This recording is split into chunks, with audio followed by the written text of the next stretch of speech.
ഞങ്ങളിതാ പ്രേമലു കണ്ടിട്ട് ഇപ്പൊ ഇറങ്ങിയതേ ഉള്ളൂ. സിനിമ ഒരു രക്ഷയില്ല ഗൈസ്. തുടക്കം മുതൽ അവസാനം വരെ നമ്മൾ ചിരിച്ചിരിക്കാൻ പറ്റുന്ന എല്ലാ സ്റ്റഫും ഉള്ള ഒരു കിടില മൂവിയാണ്. റൊമാൻസിന് റൊമാൻസ്, കോമഡിക്ക് കോമഡി, എന്റർടൈൻമെന്റ് എല്ലാം കൊണ്ട് നിറഞ്ഞൊരു അടിപൊളി മൂവിയാണ്. എനിക്ക് ഭയങ്കരമായിട്ട് ഇഷ്ടപ്പെട്ടു.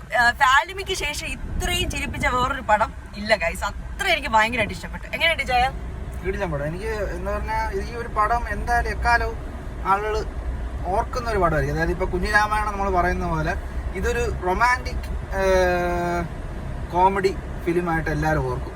എന്ന് വെച്ച് കഴിഞ്ഞാൽ ഇപ്പൊ ടി വിയിൽ വരുമ്പോഴും നമ്മൾ ഈ പടം കാണാം എന്നുള്ള ഒരു ഫീല് നമുക്ക് വരുന്ന ഒരു എന്ന് വെച്ചാൽ വീണ്ടും വീണ്ടും കാണാൻ തോന്നുന്ന വിധത്തിലുള്ള ഒരു മൂവിയാണിത്.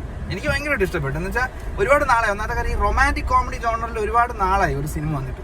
ഇപ്പൊ രോമാഞ്ചമാണെങ്കിൽ അത് കോമഡി, ഹൊറർ കോമഡിയാണ്. കുഞ്ഞിരാമായണം ആണെങ്കിലും കോമഡിയാണ്. ഇത് പക്ഷേ റൊമാൻറ്റിക് കോമഡിയാണ്. അത് ഒരുപാട് നാളായി നല്ലൊരു മൂവി കണ്ടിട്ട്. കിട്ടില്ല പടം. എന്തായാലും ഈ പടം എനിക്ക് ഭയങ്കര പ്രതീക്ഷയുണ്ട്. ഇത് ഭയങ്കര ഹിറ്റായിരിക്കും എന്ന് തോന്നുന്നു. ഭയങ്കര ഹിറ്റായിരിക്കും, ഉറപ്പാണ്. അപ്പൊ എനിക്കും അത്രേ ഉള്ളൂ. അപ്പം എല്ലാവരും അതിൽ അഭിനയിച്ചിരിക്കുന്ന പേരെടുത്ത് പറയുന്നില്ല, എല്ലാവരും നന്നായിട്ട് അവരവരുടെ റോളുകൾ പെർഫെക്റ്റ് ആയിട്ട് ചെയ്തിട്ടുണ്ട്.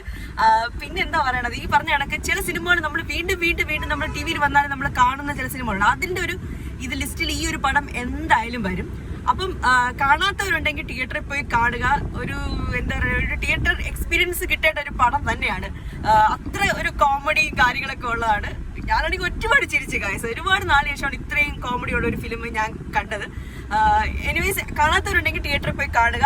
ഫാമിലിക്കൊക്കെ ഒത്തിരി ഇഷ്ടപ്പെടുന്ന ഒരു അടിപൊളി റൊമാൻറ്റിക് കോമഡി മൂവിയാണ്. അപ്പൊ എന്തായാലും ഒരു ഫെബ്രുവരി 14 നല്ലൊരു വാലന്റൈൻസ് ഡേ ഗിഫ്റ്റ് ആണ് ഈ ഒരു ടീം നമുക്ക് തന്നിട്ടുള്ളത്. Hats off.